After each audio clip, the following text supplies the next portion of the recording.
Welcome back, mga kaaltab. Ito na naman po ang inyong lingkod, si Mr. Destiny. At syempre, magbibigay na naman tayo ng pinakamainit na update po ngayon kina Richard Paul Carson at Maine Paul Carson. Kita nyo naman po yung mga video na kumakalat kay Mengay. Mas pinapaboran at mas nag-trending nga po si Maine sa bago niyang endorsement. Kung ikukumpara natin kay Catherine na nag-guest nga po sa Family Feud. Maraming bagay-bagay po mga kaaldab na kumbaga umaayon naman po talaga. At mararamdaman mo naman na umapabor po para po sa Aldab Nation. Hindi po ba? Bagamat maraming mga kwento, maraming mga sinasabi na keso ganito, keso ganon, okay lang naman po yun. Bastang importante lang naman po mga kaaldab kung ano lang naman po yung latest. Kung ano lang naman po yung trending at pinag-uusapan. Siyempre doon po lagi nakatutok si Mr. Destiny. Kaya nga po yung iba nagtataka bakit ako updated na updated. Tapos sila hindi. Samantalang nag-aantay. Ako kasi mga kaaldab naghahanap po kasi tayo. Hindi naman po tayo aasa lang sa isang palabas o sa isang update na kung saan wala po siyang ganap. Siyempre, kailangan mo maghanap. Kailangan mo mag-research kung saan ka makakakuha ng info. Kung nasaan nga po ba si Alden Richards ngayon at kung nasaan nga po si Maine Paul Carson. Gaya nga po ng pagbisita ni Maine Paul Carson sa Bingo Plus na kung saan sponsor din si Alden Richards. Ang ibig kong sabihin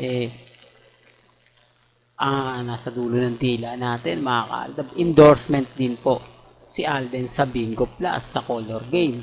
O ba kaya ang sabi ko sa inyo dito po sa channel ni Mr. Destiny, marami po kayong makukuha at masasagap na kaganapan. At eto nga po yun, di po ba? Pansin nyo, ito, tindig pa lang po, halatang halata nyo na si Richard Paul Carson. Pero, hindi po siguro bench yan dahil hindi naman po siya nakaubad. Kumbaga, bago na naman. Di po ba? Ito yung, kumbaga, patunay na sunod-sunod nga po talaga yung mga endorsement ni Richard Paul Carson. Mas pinapaboran niya ngayon to kaysa gumawa na naman po ng palabas sa GMA Network. Marami kasi nagsasabi na gagawa po raw si Alden Richards ng kumbaga yung ano ba tawag, teleserye, pero 1 week, ano lang siya, isang linggo lang. Parang short week. Kubig sabihin ko mga kaaldab, yung episode ng etong magpakailanman si Alden Richards daw po yung kukunin. Pero bali-balita ako mga kaaldab na tinanggihan nga po ito ni Alden dahil marami nga po talaga siyang project na gagawin at hindi niya nakaya pang mag-taping para po sa magpakailanman episode. Ibig kong sabihin mga kaaldab, ilang episode ba kapag si Alden? Alam niyo naman po na kapag si Alden Richards ang gumawa ng magpakailanman, halos yung 4 na episode ng isang buwan si Alden Richards yon, kaya tinanggihan siguro mga kaaldab. Pero yan po yung bali-balita. Pag hindi nga po siguro talaga natuloy, malamang sa alamang tinanggihan po ni Alden Richards. Pero gaya na sinabi ko, GMA yan di po ba? Pero malakas po yung ugong-ugong na gagawa po si Alden uli sa magpakailanman. Kung matatandaan nyo mga kaaldab, nakaraan lang gumawa nga po si Alden Richards ng episode ng magpakailanman. Kaya ito sa mga lagi ko pong pinapaliwanag na alam nyo naman po si Alden Richards, malakas po talaga yung charisma niya.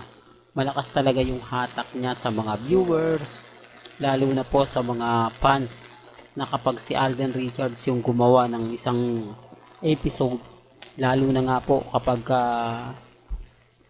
yung istorya talagang makapadbad, yung tipong sobrang ganda, talaga naman pong si Alden ang maaasahan. si Alden yung tipo na kailangan. Di po ba? Sa mga eksenang malupitan. De, real talk to mga kaaldab. Hindi ko naman pinopromote si Alden. Hindi ko naman sinasabing tangkilikin nyo. Di po ba? Kasi sa totoo naman po, sino nga po ba yung talagang mas kumbaga sinusubaybayan? Oh, real talk to sa pulang araw. Yung mga panahon po na sinasabi nila na yung ibig kong sabihin mga kaaldab na yung nawala si Alden sa pulang araw, di po ba? Bagsak yung rating.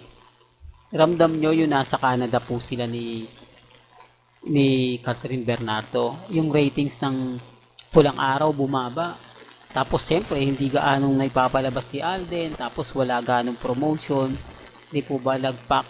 Kaya nga po, pag-uwi ni Alden Richards sa Pilipinas, di po ba diretso na agad siyang taping, tapos promote ng pulang araw. O, ganyan po siya sa trabaho. Samantalang nung wala si Alden, hirap sila. Siyempre kasi, pag wala si Alden, yung mga eksena niya, bitin. Hindi siya yung eksena na mahaba. Kumbaga talagang ginagawa nila yon sa isang araw na isang segment lang yung lalabas kay Alden. Puro karamihan na sa mga baguhang artista, kina Barbie, kina Sanya, di po ba yung tipong ganon? Kaya sabi ko sa inyo mga kaaldab, kumbaga ibang iba po talaga si Richard Paul Carson. At kaya nga po kay Mengay. Yung mga kaganapan po ni Maine, halatang halata nyo naman po na talagang biglang pasimple, no? Hindi mo malalaman na may pupuntahan si Maine, hindi, yung tipong madamo talaga siya pagbibigay ng update para abangan siya. Yung tipong magpo-post lang siya kapag gusto niya. Wala nang, sabi ko nga po sa inyo, nasa na po yung mga main fanatics na sinasabi nilang updated sila. Nasaan na po yung mga taong nagsasabing malapit sila sa pamilya Ataide at pamilya Mendoza. Hindi nga po sila nakakakuha ng update. Hindi nga po sila nakakakuha ng magagandang post, magagandang ganap, lalo na nga po pagdating sa social media. Di po ba? Umaasa rin po sila sa mga update ng iba. Umaasa rin po sila na makakakuha sila ng ganap, lalo na nga po pagdating kay Mengay. Wala po sila. Ito yung patunay po mga kaaldab na kahit anong sabihin po nila, wala pong mangyayari. Wala pong makikitang ganito, makikitang ganyan. Kasi sa dami po ng ebidensya at resibo na magpapatunay po kung sino nga po ba talaga ang totoong karelasyon ni Mengay. O ba? Remind ko lang po, yung lahat po ng blessing na nakikita nyo kila Mengay at Tisoy, yan ay kung nanlilin lang po sila ng mga mamis, mga titas, mga senyor. Sa palagay nyo po ba magkakaroon sila ng blessing ng marami? Sa tingin nyo po ba yung blessing na yan magtutuloy-tuloy? The real talk to mga kaaldab. Well, hanggang dito na lang po ang ating latest updates. Kaya kung gusto nyo pa po ng pinaka-latest at sariwang update, abay lagi lang po kayong tututok sa channel ni Mr. Destiny para updated po kayo sa mga latest at sa mga bagong video po na ilalabas po natin maya-maya lang.